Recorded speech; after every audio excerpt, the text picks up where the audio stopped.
नमस्कार, मैं भूपेंद्र यादव। आप देख रहे हैं यूनाइटेड मीडिया न्यूज चैनल।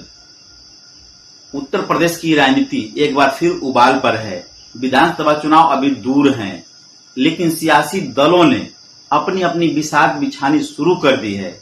आरोप प्रत्यारोप, दावे प्रतिदावे और राजनीतिक संदेश के बीच एक ऐसा माहौल बनाया जा रहा है जिसमें चुनावी लड़ाई केवल वोटों की नहीं बल्कि मनोवैज्ञानिक भी दिखाई दे रही है।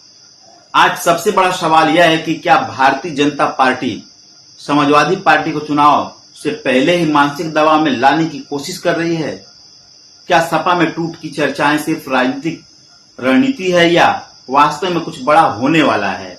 और सबसे बड़ा महत्वपूर्ण सवाल, क्या उत्तर प्रदेश का अगला विधानसभा चुनाव पूरी तरह स्वतंत्र और निष्पक्ष हो पाएगा? दोस्तों, राजनीति में चुनाव सिर्फ मतदान के दिन नहीं लड़े जाते। चुनाव उससे कई महीने पहले मतदाताओं के मन में लड़े जाते हैं। माहौल बनाया जाता है, धारणा गढ़ी जाती है और फिर उसी धारणा को राजनीतिक ताकत में बदल दिया जाता है। इसी कड़ी में उत्तर प्रदेश के उप मुख्यमंत्री केशव प्रसाद मौर्य के बयान ने राजनीतिक हलकों में हलचल मचा दी है।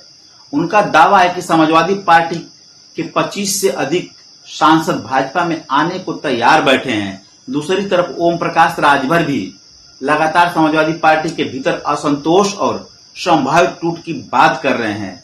सवाल यह है कि क्या यह वास्तव में कोई राजनीतिक संकेत है या फिर विपक्षी खेमे की अस्थिर दिखाई देने की एक सोची समझी रणनीति है।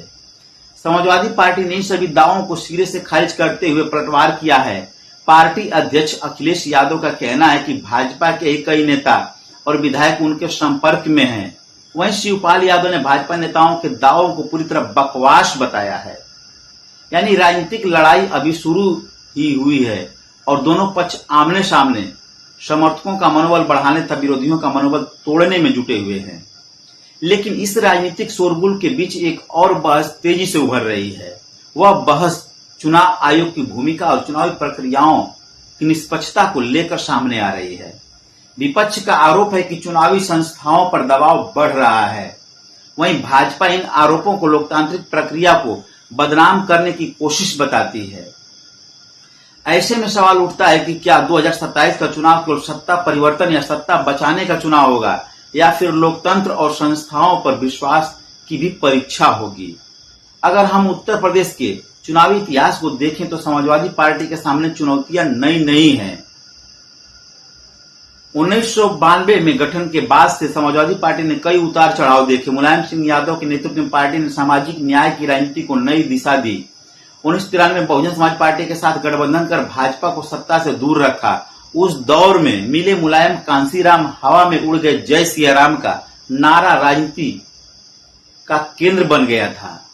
लेकिन समय बदला, राजनीतिक समीकरण बदले और उत्तर प्रदेश की राजनीति भी बदल गई। सन 2012 में समाजवादी पार्टी को पूर्ण बहुमत मिला, लेकिन उसके बाद पार्टी लगातार संघर्ष करती रही। 17 और 2022 में के चुनाव में भाजपा ने स्पष्ट बहुमत हासिल किया। हालांकि 2024 के लोकसभा चुनाव में सपा और कांग्रेस के गठबंधन ने उल्लेखनीय प्रदर्शन किया और भाजपा को कड़ी चुनौती दी। यही वजह है कि अब 2027 का चुनाव केवल दो दलों के बीच मुकाबला नहीं माना जा रहा है, बल्कि यह उस राजनीतिक मॉडल की परीक्षा भी होगी जिसने पिछले एक दशक से उत्तर प्रदेश की राजनीति को आकार दिया है। एक तरफ भाजपा विकास, राष्ट्रवाद, कानून व्यवस्था, संगठन की ताकत के आधार पर जनता के बीच जाने की तैयारी कर रही है। दूसरी तरफ समाजवादी पार्टी पिछड़े, दलित, अल्पसंख्यक और महिलाओं को साथ जोड़ने वाले पीडीए फार्मूला के जरिए सामाजिक गठबंधन को मजबूत करने में जुटी हुई है। लेकिन राजनीति में सिर्फ सामाजिकरण काफी नहीं होते। चुनाव जीतने के लिए संगठन, नेतृत्व, रणनीति, चुनावी प्रबंधन भी उतने ही महत्वपूर्ण होते हैं। यही कारण है कि आने वाले महीनों में उत्तर प्रदेश की राजनीति और अधिक दिलचस्प होने वाली है। क्या भाजपा लगातार तीसरी बार सत्ता बचाने में सफल होगी? क्या समाजवादी पार्टी 2012 की तरह वापसी कर पाएगी? क्या कांग्रेस के साथ उसका तालमेल बरकरार रहेगा? क्या क्षेत्रीय दल चुनावी तस्वीर बदल सकते हैं?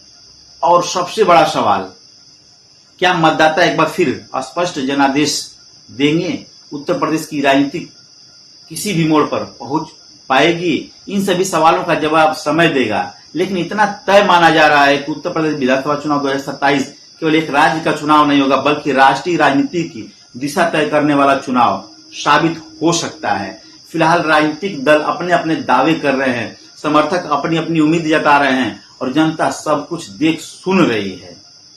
अंतिम फैसला जनता के हाथ में है, क्योंकि लोकतंत्र में सबसे बड़ी ताकत किसी नेता, किसी दल या किसी संस्था नहीं, बल्कि मतदाता की होती है और यही लोकतंत्र की सबसे बड़ी खूबसूरती भी है।